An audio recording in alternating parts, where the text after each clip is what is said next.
again, and I wanted to let you guys know how I feel about these boots.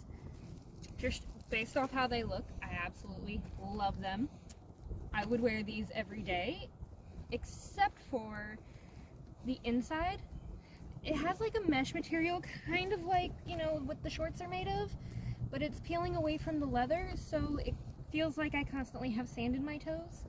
So I tried to pair it with some nylons, and let's see, and it did not like the nylons. It has it all covered. You can see it kind of right there.